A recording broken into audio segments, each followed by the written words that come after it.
ഇത്ര നാളായിട്ടും എൻ്റെ കുഞ്ഞിന് മടുക്കാത്തൊരു പലഹാരമാണിത്. അവൾക്ക് ഏറ്റവും ഇഷ്ടപ്പെട്ടൊരു പലഹാരം കൂടിയാണ്. ആട്ടമാവ് കൊണ്ടുള്ള പാൻകേക്കാണ്. വെറും 5 മിനിറ്റോടെ നമുക്ക് തയ്യാറാക്കിയെടുക്കാം. ആദ്യം ഒരു മിക്സിയുടെ ജാർ എടുക്കുക. അതിലേക്ക് നമ്മൾ ഏതെങ്കിലും ഒരു ബ്രാൻഡിൻ്റെ ആട്ടമാവ് ഏകദേശം ഒരു കപ്പോളം തട്ടിയിടുക. അതിനുശേഷം നമുക്ക് വേണ്ടിയത് ഒരു നല്ല പഴുത്ത റോബസ്റ്റ പഴമാണ് വേണ്ടത്. ഞാനിവിടെ എടുത്തിട്ടുള്ള പഴം അധികം പഴുത്തിട്ടില്ല. അതുകൊണ്ട് കുറച്ച് പഞ്ചസാര എനിക്ക് ആഡ് ചെയ്യേണ്ടി വരും. പിന്നീട് ഒരു കോഴിമുട്ട എടുക്കുക. കോഴിമുട്ട പൊട്ടിച്ച് അതിലേക്ക് ഒഴിക്കുക. ഞാൻ പറഞ്ഞിട്ടുണ്ടായിരുന്നല്ലോ പഴം അധികം പഴുത്തിട്ടില്ല, അതുകൊണ്ട് കുറച്ച് പഞ്ചസാര ഞാൻ ആഡ് ചെയ്യുന്നുണ്ട്. ഒരു നുള്ളു ഉപ്പ് കൂടി ചേർക്കുക. ഇല്ലെങ്കിൽ പഞ്ചസാര ആഡ് ചെയ്യേണ്ട ആവശ്യമില്ല. അതിനുശേഷം കുറച്ച് പാൽ ആഡ് ചെയ്യുക. അതിനുശേഷം ബാക്കി വെള്ളം കൂടി ചേർത്ത് ദോശമാവിൻ്റെ കട്ടിയിൽ അരച്ചെടുത്തിട്ട് പാൻകേക്ക് ചുട്ടെടുക്കുന്നത് പോലെ ചുട്ടെടുക്കുക. തേൻ കൂട്ടി കഴിക്കാവുന്നതാണ്. എൻ്റെ കുഞ്ഞിനിവിടെ തേൻ ഇഷ്ടമല്ല കഴിക്കാൻ, അതുകൊണ്ട് അവൾ ഇങ്ങനെ തന്നെയാണ് കഴിക്കുന്നത്. ഇന്നത്തെ ലഞ്ച് ബോക്സ് ഇതാണേ. ഇത്ര നാളായിട്ടും എൻ്റെ കുഞ്ഞിന് മടുക്കാത്തൊരു പലഹാരമാണിത്.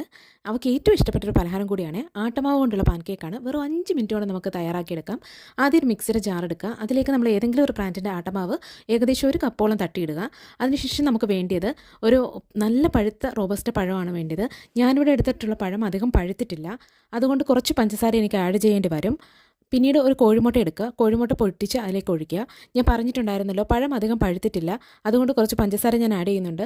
ഒരു നുള്ളു ഉപ്പ് കൂടി ചേർക്കുക. ഇല്ലെങ്കിൽ പഞ്ചസാര ആഡ് ചെയ്യേണ്ട ആവശ്യമില്ല. അതിനുശേഷം കുറച്ച് പാൽ ആഡ് ചെയ്യുക. അതിനുശേഷം ബാക്കി വെള്ളം കൂടി ചേർത്ത് ദോശമാവിൻ്റെ കട്ടിയിൽ അരച്ചെടുത്തിട്ട് പാൻകേക്ക് ചുട്ടെടുക്കുന്നത് പോലെ ചുട്ടെടുക്കുക.